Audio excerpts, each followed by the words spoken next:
A shadowed Balmoral. I vaguely remember that shock, though I can't remember much else about our first week at the castle. Still, I can almost guarantee it was spent mostly outdoors. My family lived to be outdoors, especially Granny, who got cross if she didn't breathe at least an hour of fresh air each day. What we did outdoors, however, what we said, wore, ate, I can't conjure. There's some reporting that we journeyed by the royal yacht from the Isle of Wight to the castle, the yacht's final voyage.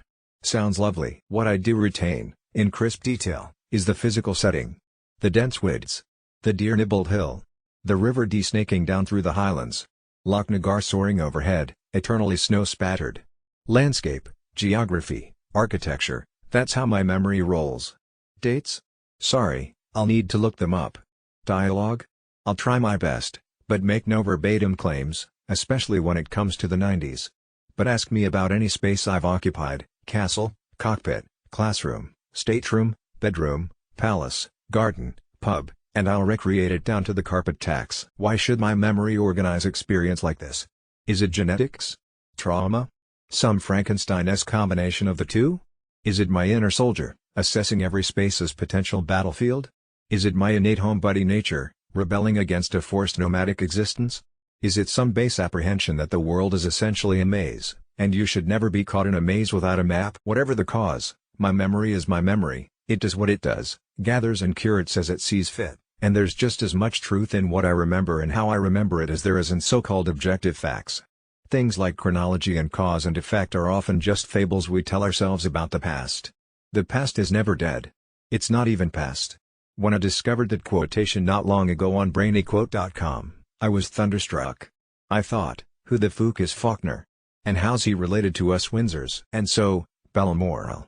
Closing my eyes, I can see the main entrance, the paneled front windows, the wide portico and 3 gray-black speckled granite steps leading up to the massive front door of whiskey-colored oak, often propped open by a heavy curling stone and often manned by one red-coated footman, and inside the spacious hall and its white stone floor, with gray star-shaped tiles, and the huge fireplace with its beautiful mantel of ornately carved dark wood, and to one side a kind of utility room, and to the left, by the tall windows, hooks for fishing rods and walking sticks and rubber waders and heavy waterproofs, so many waterproofs, because summer could be wet and cold all over Scotland, but it was biting in this Siberian nook, and then the light brown wooden door leading to the corridor with the crimson carpet and the walls papered in cream, a pattern of gold flock, raised like braille, and then the many rooms along the corridor, each with a specific purpose, like sitting or reading, DVRT, and one special room for the pages, many of whom I loved like dotty uncles, and finally the castle's main chamber, built in the 19th century,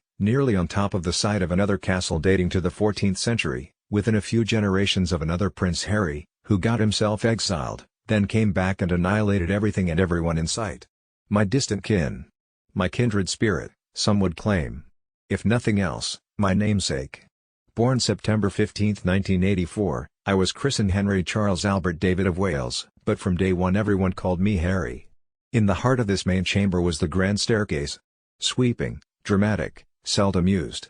Whenever Granny headed up to her bedroom on the second floor, corgis at her heels, she preferred the lift.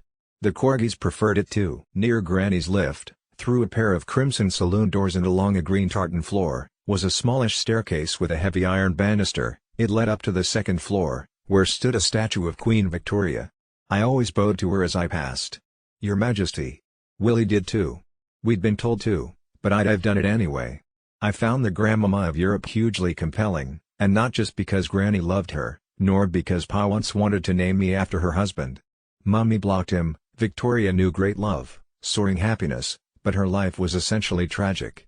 Her father, Prince Edward, Duke of Kent and Strathern, was said to be a sadist, sexually aroused by the sight of soldiers being horsewhipped, and her dear husband, Albert, died before her eyes.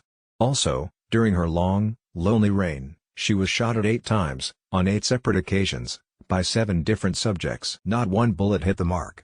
Nothing could bring Victoria down. Beyond Victoria's statue things got tricky. Doors became identical, rooms interlocked. Easy to get lost. Open the wrong door and you might burst in on Pa while his valet was helping him dress. Worse, you might blunder in as he was doing his headstands. Prescribed by his physio, these exercises were the only effective remedy for the constant pain in Pa's neck and back. Old polo injuries, mostly.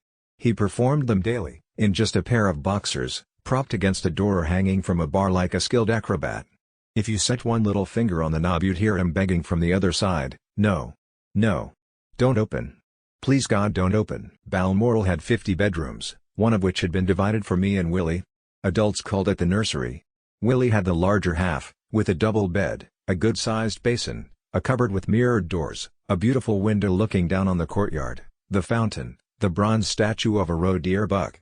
My half of the room was far smaller, less luxurious. I never asked why. I didn't care. But I also didn't need to ask. 2 years older than me, Willie was the heir, whereas I was the spare. This wasn't merely how the press referred to us, though it was definitely that. This was shorthand often used by Pa and Mummy and Grandpa. And even Granny. The heir and the spare, there was no judgment about it, but also no ambiguity. I was the shadow, the support, the plan B. I was brought into the world in case something happened to Willie. I was summoned to provide backup, distraction, diversion and, if necessary, a spare part. Kidney, perhaps. Blood transfusion. Speck of bone marrow. This was all made explicitly clear to me from the start of life's journey and regularly reinforced thereafter. I was 20 the first time I heard the story of what Pa allegedly said to Mummy the day of my birth. "Wonderful. Now you've given me an heir and a spare, my work is done." A joke? Presumably. On the other hand, minutes after delivering this bit of high comedy, Pa was said to have gone off to meet with his girlfriend. So. Many a true word spoken in jest. I took no offense. I felt nothing about it, any of it. Succession was like the weather, or the positions of the planets, or the turn of the seasons. Who had the time to worry about things so unchangeable? Who could bother with being bothered by a fate etched in stone? Being a Windsor meant working out which truths were timeless, and then banishing them from your mind. It meant absorbing the basic parameters of one's identity, knowing by instinct who you were, which was forever a byproduct of who you weren't. I wasn't Granny. I wasn't Pa. I wasn't Willie. I was third in line behind them. Every boy and girl, at least once, imagines themselves as a prince or princess. Therefore, spare or no spare, it wasn't half bad to actually be one. More, standing resolutely behind the people you loved, wasn't that the definition of honor? Of love? Like bowing to Victoria as you passed?